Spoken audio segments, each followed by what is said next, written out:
suis là pour assumer ses responsabilités, oui, jusqu'à la fin du quinquennat. C'est ce que nous avons convenu avec le président de la République. Et Laurent Delahousse, je ne suis pas un déserteur. Donc plus de rumeurs à propos d'un éventuel départ de Manuel Valls et des éventuels successeurs. Les noms commençaient déjà à circuler. Hasard de la programmation, l'entretien avec Delahousse s'est achevé sur l'annonce du film du soir. On va le voir, La vérité, si je mens. Ça me fait rire. Vous avez déjà vu un Premier ministre qui vient dire non, finalement, tactiquement, j'ai bien réfléchi, je m'en vais. Non, mais c'est de la plaisanterie. D'abord, c'est le président de la République. Deuxièmement, c'est le genre d'exercice formel. Je me donne à la France. Et évidemment, ça ne veut pas dire grand-chose politiquement. Il a changé, Manuel Valls.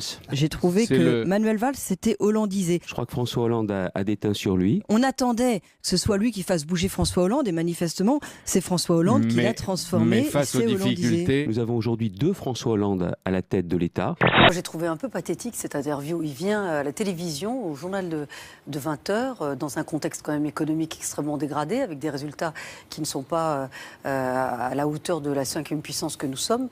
Il nous a rassuré, il n'y a aucun problème entre le gouvernement et le patronat. Bon, ça, moi, je l'avais compris quand même depuis longtemps. Voilà, c'est à nouveau la réaffirmation d'une politique pro-patronale.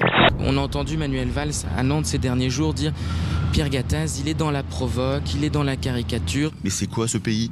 On n'a pas le droit de discuter? On n'a pas le droit d'apporter des propositions? Ça m'amuse beaucoup, si vous voulez. Je suis pas dans le politiquement correct. Et on veut me pasteuriser, me chloroformer, que je dise plus rien. Mais je dis la maison brûle, les gars. On paye une politique affreuse du gouvernement qui n'a pas été foutu d'être de gauche. Notre phrase du jour est signée Olivier Gérardin, le candidat PS de la législative de l'Aube. Il est en colère car éliminé dès le premier tour de cette élection anticipée, l'ancien député François Baroin ayant quitté l'Assemblée nationale pour rejoindre le Sénat. Ce qui est plus frappant encore que le résultat que vous venez d'indiquer, c'est le taux d'abstention qui est de l'ordre de 75% de mémoire. Ce qui dit à quel point nous avons besoin de rassembler la gauche si nous voulons en effet l'emporter dans les prochaines élections. Et je crois que de ce point de vue, l'intervention du Premier ministre hier soir allait dans le bon sens. Il s'agit, dans la proposition que nous faisons, de passer de 5 à 12 dimanches. Et cela se fera avec les maires pour permettre des commerces d'ouvrir. Toute la majorité est d'accord sur cette question-là? Pourquoi pas, mais pas plus de 7 fois dans l'année. Il y a un moment où il faut mettre des limites. Il y a ce repos dominical qui doit aussi être un temps où on essaie de faire autre chose que travailler ou que consommer. Il a dit, oui, peut-être 12, mais on va discuter. Aujourd'hui, il a peur pour sa place. Il n'a pas peur pour la France, il n'a pas peur pour les Français, il a peur pour sa place. Que a-t-il dit d'autre? Il trouve Nicolas Sarkozy revanchard, il soutient et il souhaite le maintien des 35 heures. Il espère que 50% des salariés seront concernés par les accords de branche nés du pacte de responsabilité. Il y a beaucoup de choses beaucoup plus graves encore que ça. La privatisation massive qui est inscrite dans cette loi Macron.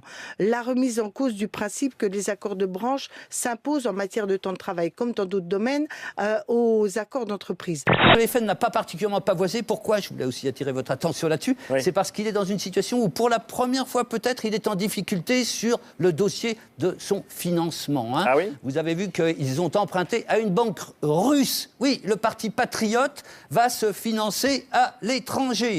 Aucune banque française n'accepte de prêter de l'argent au Front National. C'est ce qu'affirme Marine Le Pen. Et pour le prouver, elle a décidé de publier les lettres de refus de ces établissements bancaires. Je trouve que quand même, c'est répondre quand même à une suspicion qui est inadmissible. Alors je vais le faire. Allez, banco. Et c'est pas moi qui vais en être la victime. Ce sont les banques qui nous ont refusé. Donc vous le ferez? Voilà. Je vais le faire. Je vais le faire. Je vais publier et je publierai également les courriers adressés aux banques qui n'ont même pas eu la correction de nous répondre.